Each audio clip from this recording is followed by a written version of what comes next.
এই নতুন বছরটা আমরা যেন বেশি বেশি আল্লাহর শুকরিয়া দিয়ে নতুন বছরটাকে সমৃদ্ধ করতে পারি, বেশি বেশি যেন আল্লাহর ইবাদত করতে পারি। নতুন বছরে আমরা শপথ নেই, আমরা যেন অন্তরে হিংসা লালন না করি, বিদ্বেষ লালন না করি, আমরা নিজেরা যেন কাদা ছোড়াছুরি না করি, আমরা যেন মিলেমিশে একসাথে একাকার হয়ে যাই। আল্লাহ তুমি কবুল করো, আমরা পড়ি আমিন।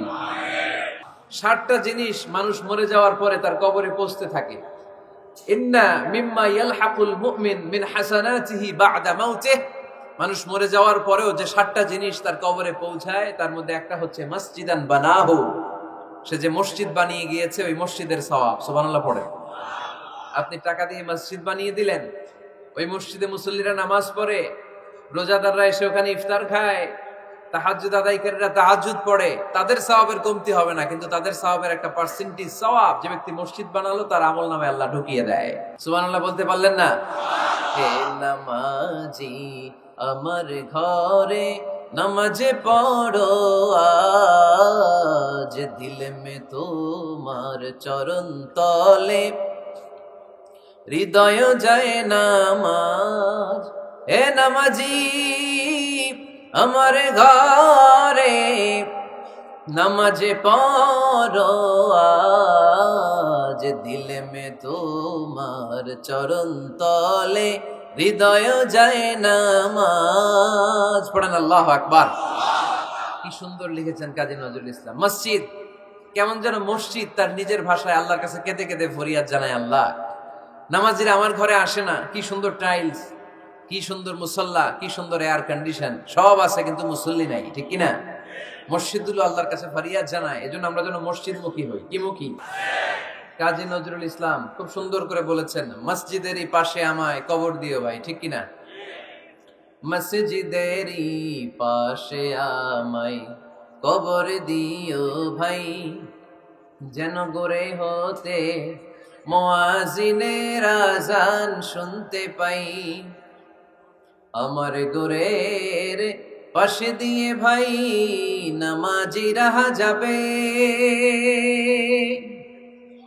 পবিত্র সেই পায়ের ধ্বনি এ বান্দা শুনতে পাবে। গোরা যাব হতে গুনাহগার পাইবে রেহাই, মসজিদেরই পাশে আমায় কবর দিও ভাই। কত মানুষ নামাজি ভাই মসজিদাঙ্গিহীনাতে, আল্লাহর নামের জিকির করে লুকিয়ে গভীর রাতে। আমি তাদের সাথে ওই আল্লাহর নাম জপতে চাই, আল্লাহর নাম জপতে চাই। পড়েন সবাই, মসজিদেরই পাশে আমায় কবর দিও ভাই, যেন গড়ে হতেও মুয়াজ্জিনের আযান শুনতে পাই। চিল্লায় পড়তে হবে আমিন। কি দরদ ছিল আমাদের জাতীয় কবি কাজী নজরুল ইসলামের, মসজিদের পাশে আল্লাহ তুমি আমার কবর দিও। আল্লাহ এই দোয়াটা কবুল করে নিয়েছে, ঠিক কিনা? আপনার কবরের পাশে মসজিদ আছে না নাই? আছে। এজন্য মসজিদের সাথে সম্পর্ক জুড়ে দেওয়া এটা ইমানদারের আলামত, আর মসজিদকে ঘৃণা করা এটা মুনাফিকের আলামত। এজন্য আমরা যেন আমাদের হৃদয়টাকে মসজিদের সাথে জুড়ে দেই, মসজিদের সাথে যেন সুসম্পর্ক থাকে। মসজিদ সবার, মসজিদ নিয়ে দলাদলি নাই। দলাদলি আছে অনেক জায়গায়, হানাফি মসজিদ, আহলে হাদিস মসজিদ এরকম আমরা দেখি বা শুনি, এটা ঠিক না। হানাফি মসজিদ বলে কোনো কথা নাই, আহলে হাদিস মসজিদ বলে কোনো কথা নাই। মসজিদ সবার। ছোট্ট খাট্ট বিষয় নিয়ে মসজিদে মারামারি, একজন হাত তোলে আরেকজন তোলে না, কিলাকিলি আছে না নাই? একজন বলে জোরে আমিন, আরেকজন আস্তে আমিন, মারামারি আছে না নাই? এগুলো কি মারামারি করার কোনো বিষয়? কথা বলেন। সালাতে ফরজ আছে, ওয়াজিব আছে, সুন্নাহ আছে। খেয়াল করে বুঝবেন, ফরজ যদি নষ্ট হয় সালাত ভঙ্গ হয়, you have to repeat your salat. ওয়াজিব নষ্ট হলে সালাত ভঙ্গ হয় না, নতুন করে পড়া লাগে না, সেজদায় সাহু দিলেই সালাত আদায় হয়ে যায়। আর সুন্নাহ নষ্ট হলে নামাজ নষ্টও হয় না, নতুন করে পড়াও লাগে না, সৌ সেজদাও লাগে না, নামাজ আদায় হয়ে যায় সুন্নাহ নষ্ট হলে। এই যে হাত তোলা না তোলা, এটা সুন্নাহ। আমিন জোরে বলা না বলা, এটা কি সুন্নাহ। যেটা কোনো কারণে কেউ না করলেও তার নামাজ কবুল করে নেবে কে? আর এই সব সুন্নত লই আমগো দেশে কিলাকিলি। মৌলভীবাজারে মাশাআল্লাহ এগুলা নাই, এখানেও আছে। এগুলার অবসান ঘটুক, আমরা চাই কি চাই না? আর কত এই ছোটখাটো বিষয় নিয়ে আমরা এই বিভেদের প্রাচীর আর দেয়ালকে উঁচু করব আমাদের মাঝখানে? কবে আমরা ঐক্যের সিন্ডিকেট করব? কবে? আর কবে সাদা মনের মানুষ হব? কবে? আর কত? অনেক হয়েছে, আর না, এবার থামেন। বিভেদের প্রাচীরকে ভেঙে চুড়িয়ে দেন। ঐক্যের এমন সিন্ডিকেট গড়তে হবে যাতে কোনো অপশক্তি ঐক্যকে ভাঙতে না পারে, বানচাল করতে না পারে। চিল্লায় বলেন ঠিক কিনা? এজন্য মিউচুয়াল রেসপেক্টের দরকার, পারস্পরিক শ্রদ্ধাবোধ সব ক্ষেত্রে, রাজনীতিতে, সামাজিক অ্যাক্টিভিটিসে আমাদের আলেম ওলামাদের মধ্যে পারস্পরিক শ্রদ্ধাবোধের দরকার, মিউচুয়াল রেসপেক্ট। কেউ কাউরে রেসপেক্ট করে না, আমি যেটা বুঝছি এটাই সব, বাকি সব হারাম, এরকম বলে না অনেকে? এরকম যেন না করি। তাহলে মসজিদ সবার, মসজিদ আল্লাহর হাবিব সাল্লাল্লাহু আলাইহি ওয়াসাল্লাম খ্রিস্টানদেরকে মসজিদে ঢুকতে দিয়েছেন, আর আমরা মুসলমান ভাইয়ের জন্য মসজিদে তালা ঝুলাই দেই, আছে না নাই? আল্লাহর হাবিব সাল্লাল্লাহু আলাইহি ওয়াসাল্লাম কোথাও গেলেই প্রথমে মসজিদ বানাতেন। কি বানাতেন? মসজিদ বানাতেন। মক্কা থেকে হিজরত করে মদিনায় আসলেন, কোবায় থাকলেন কয়েক সপ্তাহ। কোবা পল্লীতে তিনি মসজিদ বানালেন, মসজিদ কোবা। ওখানে প্রতি শনিবার কেউ যদি ওযু করে ওখানে যে 2 রাকাত নামাজ পড়ে, একটা কবুল উমরার সওয়াব আল্লাহ তাআলা তার আমলনামায় দিয়ে দেয়। মসজিদে কোবা বানালেন। তারপরে মদিনায় এসে মসজিদে নববী বানালেন আল্লাহর হাবিব সাল্লাল্লাহু আলাইহি ওয়াসাল্লাম, মসজিদে নববী। এটা ছিল আল্লাহ রাসূল সাল্লাল্লাহু আলাইহি ওয়াসাল্লামের বৈশিষ্ট্য। কোথাও গেলেই তিনি মসজিদ বানাতেন।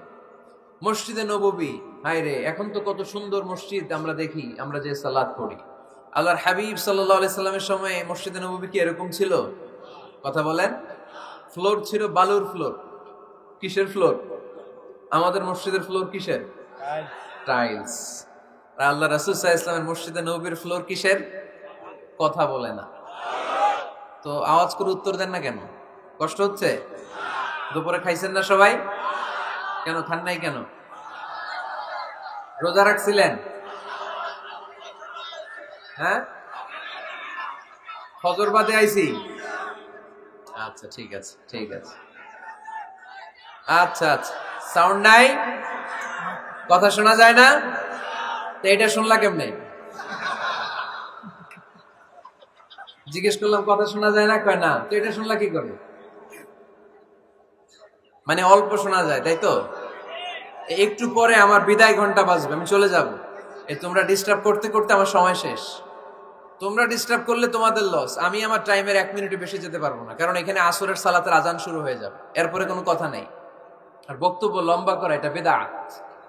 এই বেদাতকে আমি সুন্নাতের মধ্যে আনতে চাচ্ছি। একটা সময়ে একেবারে কমায় নিয়ে আসবো। এত প্রোগ্রামও আমি করতে চাই না। আমি ঘোষণা দিয়েছি আগামী বছরে সারা বাংলাদেশে আমার প্রোগ্রাম হবে 50টা। কয়টা? 50টা। এরপরের বছর 30টা, এরপরের বছর 20টা। বিভাগীয় প্রোগ্রাম করলেই চলবে আমার। এক এক বিভাগে যে 2 দিন 3 দিন খালাস। এত দরকার নেই, এত লম্বা চূড়ার বক্তব্যের দরকার নেই। আধা ঘন্টা চুপ করে শুনেন, কয়েকটা মেসেজ ড্রপ করি, take it with you to your home, then practise and apply in the society. নিয়ে যান, আমল করেন, সমাজে কাজে লাগান। সমাজটা আলোকিত করে দিবে কে? খুতাবুকুম তাবিলা সালাওয়াতুকুম কাসীরা। আল্লাহ হাবিব সাল্লাল্লাহু আলাইহি ওয়াসাল্লাম বললেন, কিয়ামতের একটা আলামত, কিয়ামতের আগে তোমাদের বক্তব্য হয়ে যাবে লম্বা, সালাত হয়ে যাবে খাটো। সালাতের পরে তাসবিহ পড়তে চায় না লোকজন, ব্যস্ত, মহা ব্যস্ত, সুপার বিজি। কোত্থেকে আসলে এই ব্যস্ততা?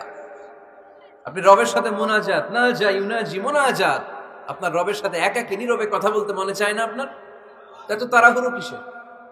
ধীর স্থির হন, একটু স্থির হন, একটু মনোদৈহিক প্রশান্তি অর্জনের চেষ্টা করেন। সব সময় ব্যস্ত, ধাক্কাধাক্কি, উচ্ছৃঙ্খলা, এগুলো আমাদেরকে শেষ করে দিয়েছে। এজন্য লম্বা চূড়া বক্তব্য ঠিক না। বক্তব্য শুনতে আমাদের ভালো লাগে, আমল করতে ভালো লাগে না। বক্তব্যটা শেষেই সিগারেট ধরায়, আছে না নাই? মাহফিল শেষেই বিড়ি ধরায়, কয় চমৎকার ওয়াজ করছে হুজুরে। ওয়াজটা সেরকম হয়েছে, অনেক কণ্ঠ সুন্দর হুজুরের। এতদিন ইউটিউবে দেখছি, আজকে সরাসরি দেখাইছি, আছে না নাই? কি লাভ হয়েছে? লাভটা হয়েছে কি? এই যে মাহফিল শেষে বিড়িটা ধরাইলেন আর গেলেন, কোনো লাভ হয় নাই। এগুলো থেকে বেরিয়ে আসতে হবে। বছরের পর বছর আমাদেরকে শেখানো হয়েছে একভাবে, কেউ এই পরিবর্তনের আওয়াজ তোলে নাই। আওয়াজ আপনাকে তুলতে হবে। আওয়াজ তোলার জন্য এত মানুষ লাগে না, আপনি একাই যথেষ্ট।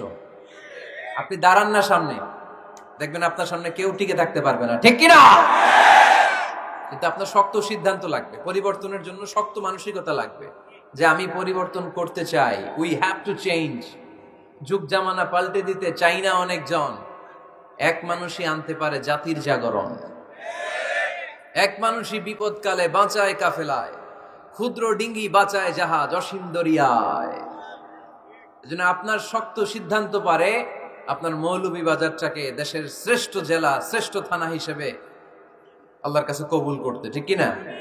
এই জন্য লম্বা চূড়া আলোচনা ঠিক না। ছোটখাটো অল্প কয়েকটা মেসেজ নিয়ে যেতে পারলেই that's enough. One of the minor sign before the day of judgment, your Islamic lectures will be very longer and your salah 5 times a day will be shorter. কিয়ামতের আগে বক্তব্য লম্বা, নামাজ খাটো, তাসবিহ পড়ে না, ব্যস্ত, মহাব্যস্ত। এই মহাব্যস্ততা ছাড়েন, কোরআন সুন্নাহর দিকে ফিরে আসেন। বরকত দিবে কে? বিশ্বনবীর মসজিদে নববীর ফ্লোর বালুর ফ্লোর ছিল, আমাদের ফ্লোর টাইলস।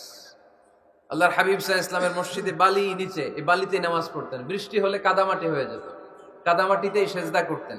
সেজদা করলে কাদার মাটি আল্লাহর হাবিব সাল্লাল্লাহু আলাইহি ওয়াসাল্লামের নাকে আর কপালে লেগে যেত। তিনি সালাম ফিরিয়ে সাহাবাদের দিকে মুখ ফিরিয়ে বসলে দেখতেন প্রতিটা সাহাবীর নাকে আর কপালে কাদার মাটি মিশে আছে। তার মানে প্রিয় নবী সাল্লাল্লাহু আলাইহি ওয়াসাল্লামের মসজিদে নববী ছিল কাঁচা, কিন্তু মুসল্লি ছিল পাকা। আমাদের মসজিদগুলা হয়েছে পাকা, কিন্তু মুসল্লি কাঁচা, ঠিক কিনা? ফজরের সালাতে মানুষ নাই। ইমাম সাহেব আছেন কে কে এলাকায়? দেখি ইমাম, মসজিদের ইমাম, মাশাআল্লাহ। আপনাদের এখানে ওই মসজিদে ফজরের নামাজে কয় কাতার হয়? 5 জন 6 জন? কেনে এত কম? কেনে? হ্যাঁ, আসে না, আসতে চায় না লোকজন। তো এই যে 5-6 জন ফজরের সালাতে, কল্পনা করতে পারেন ফজরের সালাতে এত কম লোক। যেদিন ফজরের জামাতের দৃশ্য আর জুমার নামাজের দৃশ্য একরকম হয়ে যাবে, ওই দিনই বাংলাদেশে ইসলাম কায়েম হয়ে যাবে। এখন স্লোগান তোলে বিপ্লব বিপ্লব, ইসলামে বিপ্লব। আর ফজরের সময় আমি কম্বলের ভিতরে, আছে না নাই? কোনো বিপ্লব হবে না। ফজরের নামাজ জামাতে পড়ুন, সকালটারে বরকতময় করে দিবে কে? আল্লাহর হাবিব সাল্লাল্লাহু আলাইহি ওয়াসাল্লামের মসজিদ ছিল সবার জন্য উন্মুক্ত, এখানে সবাই আসতে পারত। এজন্য মসজিদ হবে সবার। আমরা মসজিদের আবাদকারী হতে চাই। এজন্য রাব্বুল আলামিন বলেন, ইন্নামা ইয়া'মুরু মাসাজিদাল্লাহি মান আমানা বিল্লাহি ওয়াল ইয়াউমিল আখির ওয়া আকামাস সালাতা ওয়া আতাজ যাকাতা ওয়া লাম ইয়াখশা ইল্লাল্লাহ فعسى أولئك أن يكونوا من المهتدين। সুবহান আল্লাহ পড়েন। রব্বুল আলামিন বললেন মসজিদের আবাদকারী হবে তারা যারা আল্লাহর প্রতি ঈমান আনে, আখিরাতের প্রতি ঈমান আনে, যারা সালাত কায়েম করে, যারা যাকাত আদায় করে, যারা দুনিয়ার কাউকে ভয় পায় না, ভয় পায় একজনকে। চিল্লায় বলেন তিনি কে?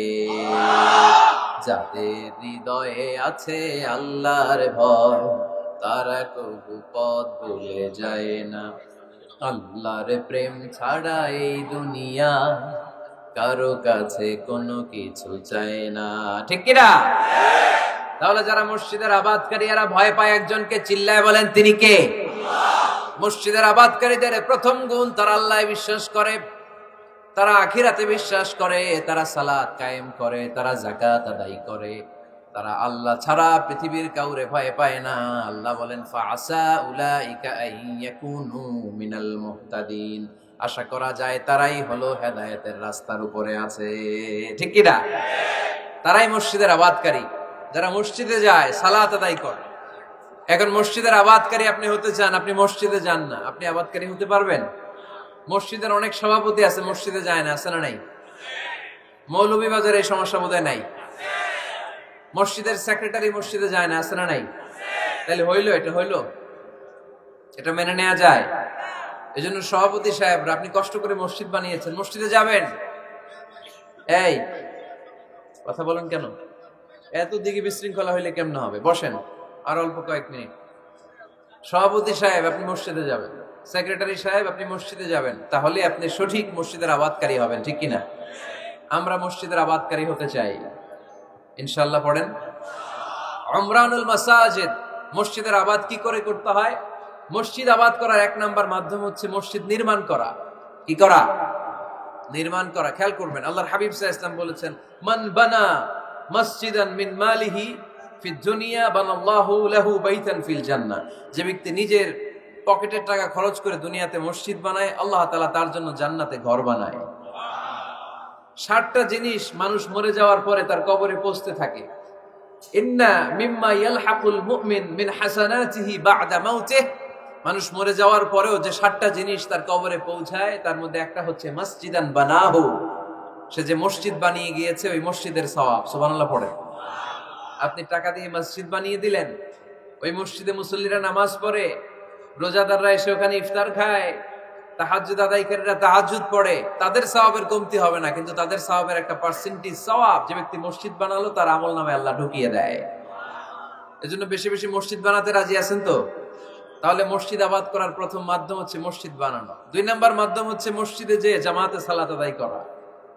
জামাতে সালাতুল জামাআ তাফদুলু সালাতাল ফাযযি বি27 দারাজা। ঘরে নামাজ পড়লে, একা একা পড়লে যেই সওয়াব, জামাতে পড়লে 27 গুণ বেশি সওয়াব। সুবহানাল্লাহ বলতে পারলেন না? হে নামাজি আমার ঘরে নামাজে পড়ো আজ, দিল মে তোমার চরণ তলে হৃদয় যায় নামাজ। হে নামাজি আমার ঘরে নামাজে পড়ো আজ, দিল মে তোমার চরণ তলে হৃদয় যায় নামাজ। পড়েন আল্লাহু আকবার। কি সুন্দর লিখেছেন কাজী নজরুল ইসলাম। মসজিদ কেমন যেন মসজিদ তার নিজের ভাষায় আল্লাহর কাছে কেঁদে কেঁদে ফরিয়াদ জানায়, আল্লাহ নামাজিরা আমার ঘরে আসে না, কি সুন্দর টাইলস, কি সুন্দর মুসল্লা, কি সুন্দর এয়ার কন্ডিশন, সব আছে কিন্তু মুসল্লি নাই, ঠিক কিনা? মসজিদগুলো আল্লাহর কাছে ফরিয়াদ জানায়। এজন্য আমরা যেন মসজিদমুখী হই। কি মুখী? আওয়াজ করে বলতে হবে, কি মুখী? মসজিদমুখী। তাহলে মসজিদ আবাদের 1 নাম্বার পদ্ধতি মসজিদ বানানো। 2 নাম্বার মসজিদে বেশি বেশি যে জামাতে সালাত আদায় করা। 3 নাম্বারে মসজিদের সাথে সম্পর্ক জুড়ে দেওয়া, হৃদয়টা যেন সবসময় মসজিদের সাথে লেগে থাকে। আল্লাহর হাবিব সাল্লাল্লাহু আলাইহি ওয়াসাল্লাম বললেন, সাবআতুন ইউযিল্লুহুমুল্লাহু ফি যিল্লিহি ইয়াওমা লা যিল্লা ইল্লা যিল্লু। 7 শ্রেণীর ব্যক্তিকে আল্লাহ তাআলা কিয়ামতের দিন আরশের নিচে ছায়া দিবে, যেদিন আল্লাহর আরশের ছায়া ছাড়া কোনো ছায়া পৃথিবীতে থাকবে না। সেই দিনটা কি এই দিনের মতো? কিয়ামতের দিনটা আজকের এই দিনের মতো হবে? 50,000 বছর হবে। এটা লেন্থ, এটা ডিউরেশন। কাআন সাফসাফা লা তারা ফিহা ইওয়াজা ওয়ালা আমতা। লেভেল প্লেইং ফিল্ড, তামার জমিন। একটু কল্পনা করেন তো ওই দিনটা কত ভয়ঙ্কর। বাবা ছেলেরে চিনবে না ওই দিন, ছেলে বাবারে চিনবে না, স্ত্রী স্বামীকে চিনবে না, স্বামী স্ত্রীকে চিনবে না, পীর সাহেব মুরিদ চিনবে না, মুরিদ পীর সাহেবকে চিনবে না, নেতা কর্মীকে চিনবে না, কর্মী নেতাকে চিনবে না। হায় হায়, ইয়া নাফসি ইয়া নাফসি বলে কাঁদবে। সূর্যটা মাথার কাছে চলে আসবে, সূর্যের তাপে মাথার মগজগুলো গলে গলে নাকের ছিদ্র আর কানের ছিদ্র দিয়ে টপ টপ করে বেয়ে বেয়ে পড়বে। তৃষ্ণায় মানুষগুলো পাগল পাড়া, জিহ্বাটা বের হয়ে নাভি পর্যন্ত ঝুলতে থাকবে। সেদিন সবাই পাগলের মতো ছুটতে থাকবে, কোনো ছায়া নাই আল্লাহর আরশের ছায়া ছাড়া। আল্লাহর হাবিব বললেন, 7 শ্রেণীর ব্যক্তিকে আল্লাহ তাআলা আরশের নিচে ছায়া দিবেন। এর মধ্যে 1 শ্রেণীর ব্যক্তি, রাজুলুন কলবুহু মুআল্লাকুন বিল মাসাজিদ। ওই ব্যক্তি যার হৃদয়টা সবসময় আল্লাহর মসজিদের সাথে লেগে থাকে। মসজিদের সাথে যার হৃদয় লেগে থাকে তাকে আরশের নিচে ছায়া দিবে কে? এজন্য মসজিদের সাথে যেন আমাদের হৃদয়গুলো লেগে থাকে। অনেকেই দেখবেন এত ভালো নামাজি, জোহর পরে টেনশন করে আসরটা কই পড়বো, আসর পরে চিন্তা করে মাগরিবের সময় আমি কোথায় থাকবো, মাগরিবের সময় টেনশন, ইস এশাটা হয়ে গেলেই তো শেষ। এরকম লোক আছে না নাই? এদেরকে সেই কঠিন ভয়াবহ দিনে আরশের নিচে ছায়া দিবে কে? তারপরে মুর্শিদাবাদের 4 নাম্বার পদ্ধতি মসজিদকে পরিচ্ছন্ন রাখা, মসজিদকে ঝাড়ু দেয়া। মসজিদকে যারা পরিষ্কার করে তাদের হৃদয়ের যন্ত্রণা দূর করে দেয় কে? সাইয়েদনা ইব্রাহিম আলাইহিস সালাম এবং ইসমাঈল আলাইহিস সালামকে আল্লাহ তাআলা আদেশ করেছেন, তাহহিরা বাইতিয়া লিত-তাইফিনা ওয়াল আকিফিনা ওয়ার রুকআইস সুজুদ। হে ইব্রাহিম, ইসমাঈল, বাপ বেটা দুইজন মিলে মসজিদ ঝাড়ু দাও। কি ঝাড়ু দাও? মসজিদেরি ঝাড়ু বড়দার, ও কামারে হাত শোনো আমারে মুনাজাত। পড়েন, শোনো শোনো ইয়া ইলাহি আমারে মুনাজাত, শোনো আমারে মুনাজাত। পড়েন আমিন। মসজিদ ঝাড়ু দেওয়া মসজিদ আবাদের অন্তর্ভুক্ত। আপনারা কেউ কোনোদিন মসজিদ ঝাড়ু দিয়েছেন নাকি? কে কে দিয়েছেন দেখি? সবাই? সবাই মসজিদের খাদেম? মাশাআল্লাহ। আমিও দিছি মসজিদ ঝাড়ু, অনেক দিছি। মাশাআল্লাহ, আল্লাহ তুমি কবুল করো। যাদের হৃদয়ে বড় জ্বালা, ফ্যামিলিতে সুখ নাই, শান্তি নাই, তারা হৃদয়ে প্রশান্তি আনতে চাইলে এতিমখানায় যাবেন, এতিমের মাথায় হাত বুলিয়ে দিবেন, এতিমের মুখে খাবার তুলে দিবেন। আপনার হৃদয়টারে নরম করে দিবে কে? আল্লাহর ঘর মসজিদে যাবেন, নিজ হাতে মসজিদটারে একটু পরিষ্কার করে দিবেন, আপনার জীবনটারে উজালা করে দিবে কে? তাহলে এগুলো করার মাধ্যমে আমরা মসজিদের আবাদ করতে চাই। আমরা মসজিদের আবাদকারী হতে চাই কি চাই না? আল্লাহর ঘর মসজিদ আবাদ করার মতো শ্রেষ্ঠ কাজ পৃথিবীতে হতে পারে না। এই মসজিদের কিছু আদব আছে, আল্লাহ রাসূল সাল্লাল্লাহু আলাইহি ওয়াসাল্লাম বলেছেন এই আদবগুলো মেনটেন করে যেন আল্লাহর ঘর মসজিদের সাথে আমরা ব্যবহার করি। মসজিদের 1 নম্বর আদব হচ্ছে মসজিদে ওযুর সাথে প্রবেশ করা। কিসের সাথে? ওযু করে পরিচ্ছন্ন হয়ে মসজিদে প্রবেশ করা। এজন্য অপবিত্র অবস্থায় গোসল ফরজ, এরকম অবস্থায় মসজিদে ঢোকা যাবে? কথা বলেন, ঢোকা যায়? যেই নারীদের মাসিক চলতেছে, মেনস্ট্রুয়েশনাল পিরিয়ড চলতেছে, ওই নারীদের পক্ষে মসজিদে ঢোকা জায়েজ আছে? নাই। তাহলে এটা হলো 1 নম্বর আদব। মসজিদে ঢোকার সময় কি করে ঢুকবো? ওযু করে। আওয়াজ করে বলেন, কি করে ঢুকবো? ওযু করে। 2 নম্বর আদব হচ্ছে মসজিদে যাওয়ার সময় সবচেয়ে ভালো জামাটা পরে যাব, সবচেয়ে ভালো পাঞ্জাবিটা পরে যাব। জানতো আপনারা? না সবচেয়ে সিরাটা পরে যান? হ্যাঁ, অনেকের নামাজের জন্য একটা পুরান জামা আছে, সিরা পাড়া, এদিকে হাত উঠালে এদিকে দেখা যায়, আছে না নাই? সবচেয়ে সিরা পাড়াটা রাখে নামাজের জন্য, কপাল পোড়া। আর সুন্নতে খাতনার অনুষ্ঠানে গেলে মাশাআল্লাহ লেহেঙ্গা গায়ে দেয়া যায়, আছে না নাই? না, আপনি ইবাদতের জন্য সবচেয়ে সুন্দর জামাটা রাখবেন। এজন্য রাব্বুল আলামিন বলেন, ইয়া বানি আদম খুযু যিনাতাকুম ইনদা কুল্লি মসজিদ। ও বনি আদম, তুমি যখন আল্লাহর ঘর মসজিদে ঢুকবা, ও বনি আদম, তুমি যখন নামাজের মুসল্লায় দাঁড়াবা, তোমার সবচাইতে দামি, সবচাইতে সুন্দর জামাটা গায়ে দিয়ে তুমি নামাজে দাঁড়াও। ঠিক কি না? তাহলে এখন মসজিদে যাওয়ার সময় কি গায়ে দিয়ে যাবেন বলেন? ফিতা করবাই? হ্যাঁ, মাশাআল্লাহ। হ্যাঁ, সবচেয়ে ভালো কাপড়টা আয়রন করে পারফিউম মেখে তারপরে আমরা যাব। রাজি আছেন তো? 3 নম্বর আদব হচ্ছে মসজিদে ঢোকার সময় বাম পা দিয়ে ঢুকতে হয়।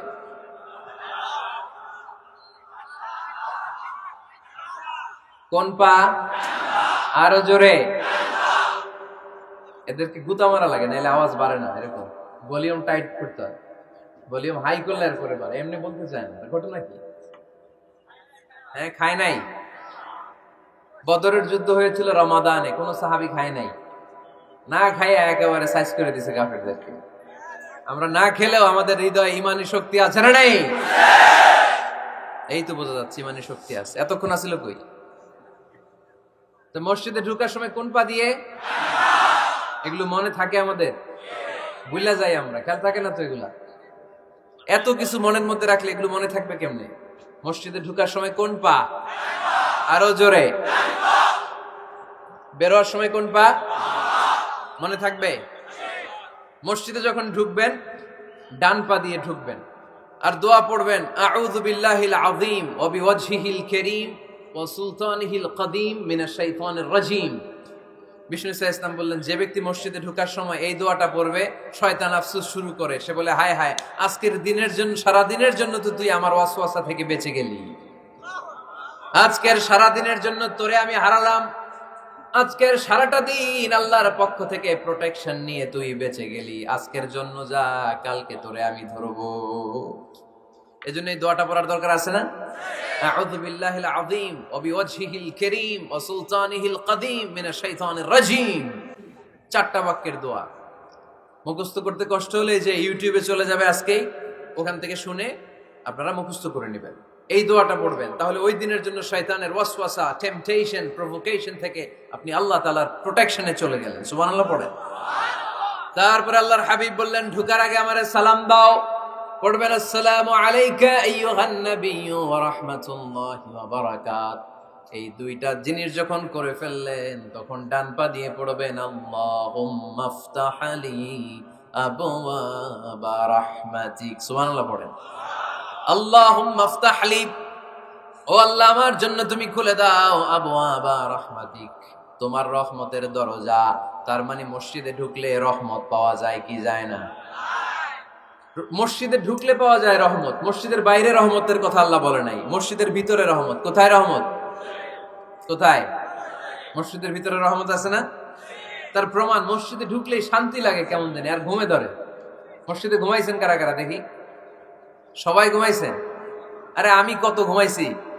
জুমার নামাজের সময় যে কি ঘুম আসে, আসে আসে, কমন পড়ছে, একেবারে কমন পড়ে গেছে, ঘুম আসে। কারণ রহমত, রহমতের ঝিরি ঝিরি বাড়ি ধারা আল্লাহ তাআলা আরশের উপর থেকে নাজিল করতে থাকে, আর এই রহমতের কারণে হৃদয়টা প্রশান্ত হয়ে যায়, অনেকের ঘুমও চলে আসে, ঠিক কিনা? এজন্য আল্লাহুম্মা আফতাহ লি আবওয়াবা রাহমাতিক, ও আল্লাহ তোমার রহমতের দরজাগুলো আমার জন্য খুলে দাও। এই দোয়া পড়লে রহমতের দরজা খুলে দেয় কে? আবার মসজিদ থেকে যখন বের হবেন, তখন কোন পা দিয়ে? জোরে বলেন। বাম পা দিয়ে কি পড়বেন? আল্লাহুম্মা ইন্নী আসআলুকা মিন ফাদলিক, ও আল্লাহ তোমার কাছে আমি তোমার পক্ষ থেকে ফদল চাই, মানে রিজিক চাই, রিজিক দেওয়ার মালিক কে? তার মানে খুব সোজা সাপটা কথা হচ্ছে, মসজিদের ভিতরে পাওয়া যায় রহমত, আর বাইরে পাওয়া যায় ফদল বা রিজিক। বাইরে পাওয়া যায় কি? রিজিক। মসজিদের ভিতরে রিজিক আছে। তার মানে সারাদিন মসজিদে বসে থাকলে রিজিক মিলবে? নামাজের সময় নামাজ পড়তে হবে, কাজের সময় কাজ করতে হবে, এটাই হচ্ছে ইসলামের বিধান। নামাজের সময় নামাজ, কাজের সময়। আমি প্রশ্ন করবো, আওয়াজ করে উত্তর দেন। নামাজের সময়, কাজের সময়, নামাজের সময়, কাজের সময়, এটা মনে থাকবে। এজন্য আল্লাহ বললেন, ফাইদা কুদিয়াতিস সালাতু ফান্তাশিরু ফিল আরদি ওয়াবতাগু মিন ফাদলিল্লাহ। যখন তোমাদের সালাত শেষ হয়ে যায়, আল্লাহর রিজিক অন্বেষণের জন্য আল্লাহর জমিনে তোমরা ছড়িয়ে যাও। নামাজের সময় আসবেন, নামাজ শেষ বের হয়ে যান, ফান্তাশিরু ফিল আরদ, জমিনে ছড়িয়ে পড়ো। নামাজ শেষ, চেয়ারম্যান সাহেব চলে যাবে ইউনিয়ন পরিষদের ভেতরে, ছাত্ররা চলে যাবে হাই স্কুলে, মেম্বার অফ দ্য পার্লামেন্ট চলে যাবে সংসদে, সেনাবাহিনীর লোকেরা চলে যাবে ক্যান্টনমেন্টে, ব্যবসায়ীরা চলে যাবে তাদের বাজারে, সিএনজি ওয়ালারা সিএনজি নিয়ে ব্যবসা শুরু করবে, রাস্তায় নেমে যাবে, চিল্লায় বলেন ঠিক কিনা? এটাই ইসলামের বিধান। নামাজের সময় নামাজ, কাজের সময়। আচ্ছা, তাহলে প্রথম সুন্নাত পেলাম, পবিত্র হয়ে ঢুকবো, ভালো জামা পরে ঢুকবো, 2 নাম্বার। 3 নাম্বার, ঢুকার সময় কোন পা, বের হওয়ার সময়। 4 নাম্বার, মসজিদে ঢুকে 2 রাকাত। মসজিদে ঢুকে কয় রাকাত পড়েন আপনারা? তাহিয়াতুল মসজিদ, মসজিদে আপনি ওয়েলকাম জানাবেন, ঢুকেই 2 রাকাত পড়বেন, ওযু করলেই 2 রাকাত। আল্লাহর হাবিব সাল্লাল্লাহু আলাইহি ওয়াসাল্লাম মসজিদে নববীতে জুমার খুতবা দিচ্ছেন। খুতবা চলাকালীন সময়ে এক সাহাবী এসে মসজিদের মধ্যে বসে পড়লেন। আল্লাহর হাবিব সাল্লাল্লাহু আলাইহি ওয়াসাল্লাম সাহাবীরে বললেন, দাঁড়াও। সাহাবী দাঁড়ালেন। আল্লাহর নবী জিজ্ঞেস করলেন, কেন বসে পড়লা? 2 রাকাত পড়ছো নাকি? সাহাবী বলে, পড়ি নাই। বিশ্বনবী বললেন, তাহলে তাড়াতাড়ি 2 রাকাত নামাজ পড়ে বসে যাও। সুবহানাল্লাহ পড়ো। 2 রাকাত পড়ো নাই তো পড়ো, দাঁড়াও, তারপরে বসো। দেখেন, খুতবা চলাকালীন সময়ে আমাদের খতিবরা কখনো খুতবা থামায়? কথা বুঝেন নাই? জুমার খুতবা আপনারা শুনেন না? খুতবা চলতেছে, ওই মুহূর্তে ইমাম সাহেবরা কখনো খুতবা থামায়? মাঝখানে কোনো ঝামেলা হইলে থামায় না। প্রথম খুতবা শেষ, বসে, তারপরে দ্বিতীয় খুতবা। খুতবার মাঝখানে কোনো থামাথামি নাই। কিন্তু আল্লাহর হাবিব সাল্লাল্লাহু আলাইহি সাল্লাম কেমন খতিব ছিলেন দেখেন। আল্লাহর হাবিব সাল্লাল্লাহু আলাইহি সাল্লামের খুতবা দেওয়ার স্টাইল এন্ড অ্যাটিটিউড এবং আমাদের খুতবা দেওয়ার স্টাইল এন্ড অ্যাটিটিউড, আল্লাহ রাসূল সাল্লাল্লাহু আলাইহি সাল্লামেরটা কত প্রাণবন্ত ছিল। আল্লাহ রাসূল সাল্লাল্লাহু আলাইহি সাল্লাম সোসাইটি ওরিয়েন্টেড একজন পার্সোনালিটি ছিলেন, সমাজের মানুষ কেন্দ্রিক, খুব সামাজিক ছিলেন আল্লাহ রাসূল সাল্লাল্লাহু আলাইহি সাল্লাম। তিনি দেখলেন একজন বসে পড়ছে, উনি খুতবা থামায় দিলেন। জুমার খুতবা থামায় বললেন, এই নামাজ পড়ছো না, পড়ো, 2 রাকাত পড়ো। আবার খুতবা শুরু করলেন। সুবহানাল্লাহ পড়বেন না? একবার তিনি খুতবা দিচ্ছেন, দেখলেন আল্লাহ রাসূল সাল্লাল্লাহু আলাইহি ওয়াসাল্লামের 2 জন নাতি হাসান আর হুসাইন রাদিয়াল্লাহু তাআলা আনহুমা, ছোট্ট মানুষ, কাতারের ভিতরে ঢুকে কোন সাহাবী টুপি টান দেয়, কারো পাগড়ি ধরে টান দেয়, একজন এদিকে দৌড় দেয়, আরেকজন ওদিকে দৌড় দেয়। মসজিদে একটা ডিস্টার্ব হচ্ছে। আল্লাহর হাবিব সাল্লাল্লাহু আলাইহি ওয়াসাল্লাম খুতবা থামিয়ে দিলেন, মিম্বার থেকে নেমে আসলেন, 2 নাতিকে 2 হাতে ধরলেন, ধরে আস্তে করে জান্নাতের এই 2 সর্দারকে নিয়ে মিম্বারের উপরে দাঁড়ালেন। এই হাতে এই নাতি, ওই হাতে আরেক নাতি। এরপর দাঁড়িয়ে দাঁড়িয়ে তিনি বাকি খুতবা দিলেন। পড়েন সুবহানাল্লাহ। কত প্রাণবন্ত খুতবা। উনিও খুতবা দিতেন, আমরাও খুতবা দেই।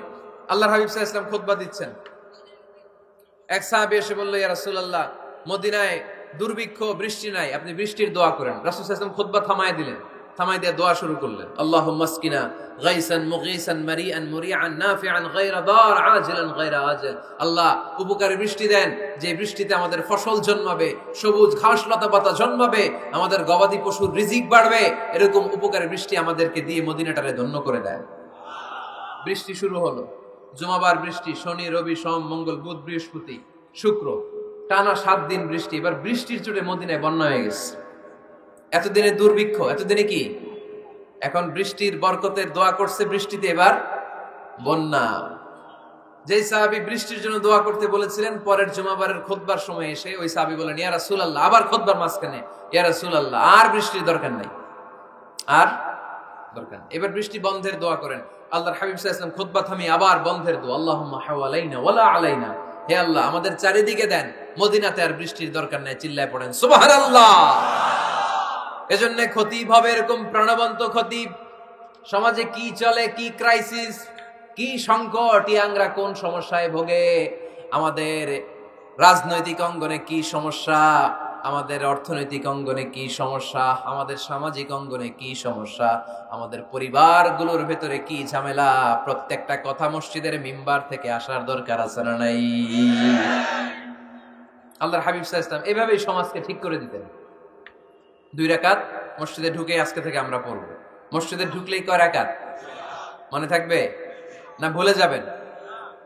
তারপরে আল্লাহর হাবিব সাল্লাল্লাহু আলাইহি ওয়াসাল্লাম বলেছেন, খবরদার কবরের উপর মসজিদ বানিও না। কবরস্থান একদিকে, মসজিদ আর একদিকে। কিন্তু বাংলাদেশে মসজিদের সাথে কবর মেলানো আছে না নাই? ছোট্ট একটা মসজিদ, কিন্তু এত বড় বাবার কবর আছে না নাই? এগুলো করবেন না আপনি। আগে হবে মসজিদ, পরে কবরস্থান। যেমন মসজিদে নববী হয়েছে আগে, তারপরে বিশ্বনবীর কবর এখানে আছে না নাই? মসজিদে নববী প্রতিষ্ঠিত হয়েছে আগে, পরে বাকি কবরস্থান আছে না নাই? কিন্তু কোন আল্লাহর ওলির কবরস্থানের উপরে যদি মসজিদ বানান, তার উপর লানাত দিয়েছে কে? লাআনা রাসূলুল্লাহ আলাল ইয়াহুদ ওয়ান নাসারা ইত্তাখাযু কুবুর আমবিয়াইহিম মাসাজিদা।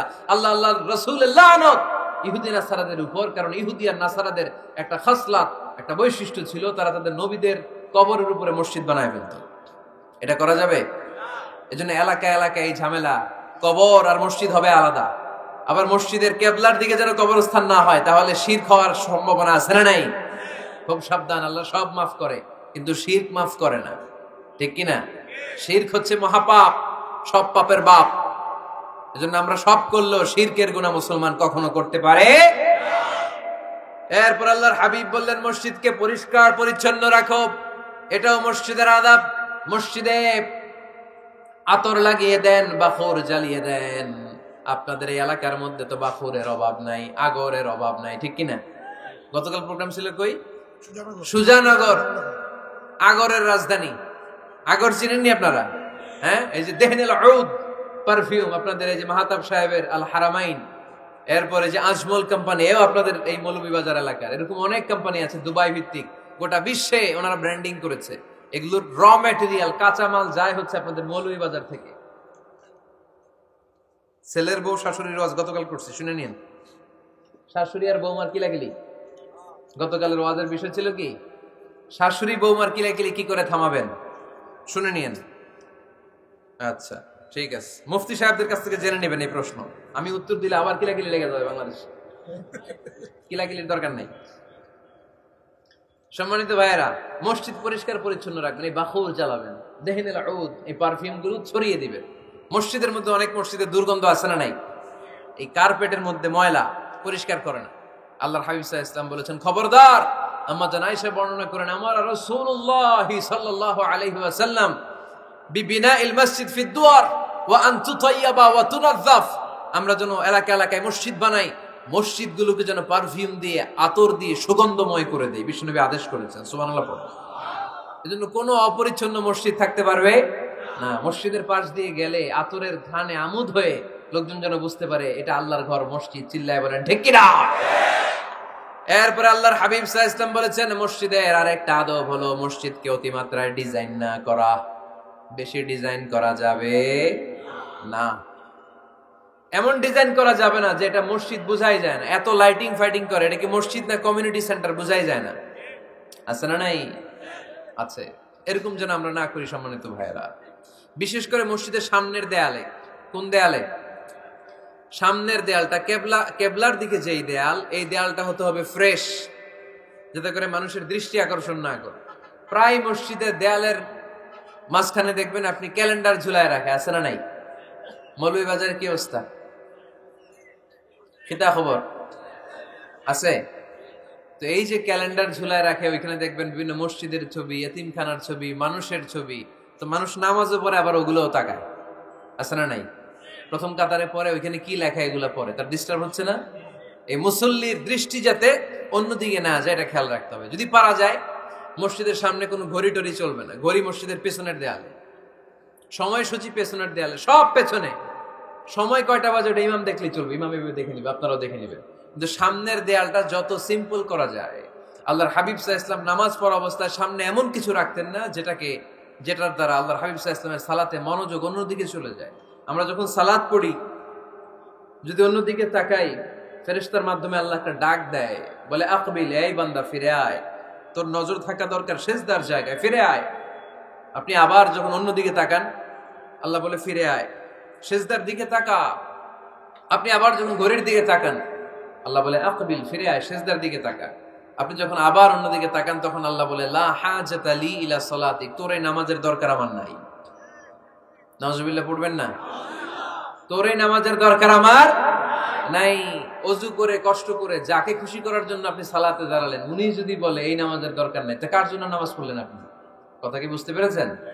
এই জন্য এলাকার গণ্যমান্য ব্যক্তিবর্গ আছে, আমাদের চেয়ারম্যান সাহেব আছে, আরো অন্যান্য বিজনেস ম্যাগনেটরা আছে, আপনারা মসজিদ যখন নির্মাণ করবেন, সামনের দেয়ালটা যত সাদামাটা হতে পারে ততই ভালো। এমনকি জায়নামাজের মধ্যে এখন কাবা ঘরের ছবি আছে না নাই? আছে না? কি মুসলমান আমরা, নিজের কাবারে নিজে লাথি মারি নামাজের আগে, মনের অজান্তে নিজের কাবাকে নিজে লাথি মারছি। এরকম জায়নামাজ ব্যবহার করা নিষেধ। চিল্লায় বলেন ঠিক কিনা? সাদা ফ্রেশ জায়নামাজ বাজারজাত করেন, আপনাদের সিদ্ধান্তই ওনাদের ব্যবসা বয়কট হয়ে যাবে। আপনারা যদি এখন থেকে মসজিদের মিনারা আর কাবা ঘরের যে প্রতিকৃতি বা ছবি, এরকম ছবি সম্বলিত জায়নামাজ কিনা বন্ধ করে দেন, এদের মার্কেট থাকবে? কথা বলেন। কালকে থেকে আমরা জায়নামাজ কেনার সময় ফ্রেশ জায়নামাজ কিনবো। কোন মসজিদ, কোন মিনার, আমাদের কাবা ঘরের ছবি সম্বলিত কোন জায়নামাজ কিনা যাবে? আওয়াজ করে বলেন, যাবে? যাবে না। এগুলো হচ্ছে মসজিদের আদাব, এগুলো রক্ষা করে মসজিদে ঢোকার দরকার আছে না নাই? পৃথিবীতে 3টা মসজিদ সবচাইতে শ্রেষ্ঠ মসজিদ। কয়টা? আওয়াজ করে বলেন না। 1 নাম্বার মসজিদুল হারাম, ফাওয়াল্লু উজুহাকুম শাতরা, যেখানেই তোমরা নামাজ পড়ো না কেন মসজিদের হারামের দিকে হয়ে নামাজ পড়ো। কিবলা কোন দিকে আজকে? এদিকে, এইদিকে কিবলা। আমি যদি এদিকে হয়ে পড়ি, নামাজ হবে না? হবে না কেন? কারণ কিবলামুখী হয়ে নামাজ পড়া ফরজ। চিল্লায় বলেন ঠিক কিনা? মসজিদুল হারাম পৃথিবীর প্রথম মসজিদ। ওখানে একটা ঘর আছে, ঘরটার নাম হলো কাবা। ইন্না আউওয়ালা বাইতিন উদিআ লিন-নাসি লাল্লাযী বিবাক্কা বিবাক্কাতা মুবারাকা। এই পৃথিবীর প্রথম ঘর যেই ঘরটা স্থাপিত হয়েছে বাক্কা শহরে। বাক্কা মক্কার আগের নাম, এখন শহরের নাম মক্কা, আগে নাম ছিল কি? সবাই বলেন কি নাম ছিল? বাক্কা। এটা পৃথিবীর আদি ঘর, সব নবীদের পরশধন্য পদধূলিতে এই জায়গাটা বরকতময় হয়েছে। এটা এমন ঘর যেই ঘরের চারদিকে 1 রাকাত নামাজ পড়লে 1 লক্ষ রাকাতের সওয়াব পাওয়া যায়। হজ উমরা করেছেন কে কে দেখি? হজ উমরা করেছেন আপনারা না? মাশাআল্লাহ। আমরা যারা করতে পারি নাই আল্লাহ তাদেরকেও তৌফিক দাও। আমরা যেন এই কাবা ঘরে যে প্রাণ ভরে সালাত আদায় করতে পারি, আল্লাহ তৌফিক দান করো। আমরা যেন মসজিদে নববীতে যে প্রাণ ভরে সালাত করতে পারি, তৌফিক দান করো। আল্লাহর হাবিব সাল্লাল্লাহু আলাইহি ইসলামের কবরের সামনে দাঁড়িয়ে যেন আমরা প্রাণ খুলে মন প্রাণ উজাড় করে বিশ্বনবী সাল্লাল্লাহু আলাইহি ইসলামকে সালাম দিতে পারি, আল্লাহ তৌফিক দান করো। এই কাবা ঘরকে কেন্দ্র করে প্রতিদিন 100টা রহমত নাজিল হয়। আওয়াজ করে বলেন কয়টা? আল্লাহর হাবিব বললেন প্রতিদিন প্রতিনিয়ত 100টা রহমত নাজিল হতেই থাকে। 60টা রহমত তাদের উপর নাজিল হয় যারা কাবা ঘরের চারদিকে তাওয়াফ করে। 40 লিল মুসাল্লিন, বাকি 40টা নাজিল হয় যারা কাবা ঘরের পাশে নামাজ পড়ে। ওয়া 20 লিন নাযিরিনা ইলাল কাবা, বাকি 20টা রহমত প্রতিনিয়ত নাজিল হয় যারা তাওয়াফ করে না, সালাত আদায় করে না, শুধু কাবার গিলাফের দিকে তাকিয়ে থাকে। কাবার দিকে তাকায় থাকলেই সওয়াব। সুবহানাল্লাহ পড়েন। 1 রাকাতে কয় লক্ষ রাকাতের সওয়াব? এজন্য আল্লাহর হাবিব সাল্লাল্লাহু আলাইহি ওয়াসাল্লাম বলেছেন লা তুশাদ্দুর রিহাল ইল্লা ইলা সালাসাতি মাসাজিদা। স্পেশাল ভার্চু এন্ড রিওয়ার্ড, বিশেষ সওয়াবের নিয়তে পৃথিবীর এই 3টা জায়গা ছাড়া কোথাও নিয়ত করে ভ্রমণ করা জায়েজ নাই। 1 হচ্ছে মসজিদুল হারাম, 2 হচ্ছে মসজিদ নববী, 3 হচ্ছে মসজিদুল আকসা। এই 3টা মসজিদ ছাড়া পৃথিবীর কোন মসজিদে নিয়ত করে সফর করা যাবে না। বিশেষ নিয়তে সফর করা যাবে না যে আমি যদি এই মৌলভীবাজারের জামে মসজিদে যাই বেশি সওয়াব পাওয়া যাবে, এই নিয়তে সফর করা যাবে না। বেশি সওয়াব শুধু এই 3 মসজিদে। মসজিদুল হারামে 1 রাকাতে কত রাকাতের সওয়াব? কথা কয় না, বুঝে নাই বোধহয়। কয় লক্ষ? আর মসজিদে নববীতে 1 রাকাতে 1000 রাকাতের সওয়াব। আরেক বর্ণনায় আছে 50,000, বর্ণনাটা দুর্বল। সহিহ বর্ণনায় এসেছে 1 রাকাতে 1000 রাকাতের সওয়াব। মসজিদুল আকসায় সালাত করলে 1 রাকাতে, এক বর্ণনায় এসেছে 250 রাকাতের সওয়াব, আরেক বর্ণনায় এসেছে 500 রাকাতের সওয়াব। এই 3টা মসজিদ ছাড়া নামাজ পড়লে বেশি সওয়াব হবে, এই নিয়তে সফর করা যাবে? চিল্লায় বলেন যাবে। তবে মসজিদটা দর্শন করার জন্য যেতে পারবে। মসজিদটা দেখতে কেমন, এটার ক্যালিওগ্রাফিক্যাল ডিজাইন কেমন, এটার আর্কিটেকচারাল ডিজাইন কেমন, এটার দৃষ্টিনন্দন সৌন্দর্য কেমন, মসজিদটা দেখতে কেমন, দেখতে যেতে পারবেন। কিন্তু বিশেষ সওয়াব রিওয়ার্ড এই 3টা মসজিদ ছাড়া অন্য কোনো মসজিদের জন্য হবে না। এই মসজিদ হচ্ছে আমাদের সামাজিক ঐক্যের কেন্দ্রবিন্দু, এটা হচ্ছে আমাদের কমিউনিটি সেন্টার। আমরা শুধু নামাজের জন্য মসজিদকে ইউজ করি, এছাড়া আরো অনেক ইউসেজ আছে মসজিদের। খেয়াল রাখবেন, আমাদের মুসলমানদের মসজিদ হিন্দুদের মন্দিরের মতো নয়। কোথায় আজান হয়েছে? শেষ করে দিব না? সুবহানাকাল্লাহুম্মা ওয়া বিহামদিকা আশহাদু আল্লা ইলাহা ইল্লা আনতা আস্তাগফিরুকা ওয়া আতুবু ইলাইক। আল্লাহ আমাদের সবাইকে কথাগুলো বুঝার আমল করার তৌফিক দান করুন।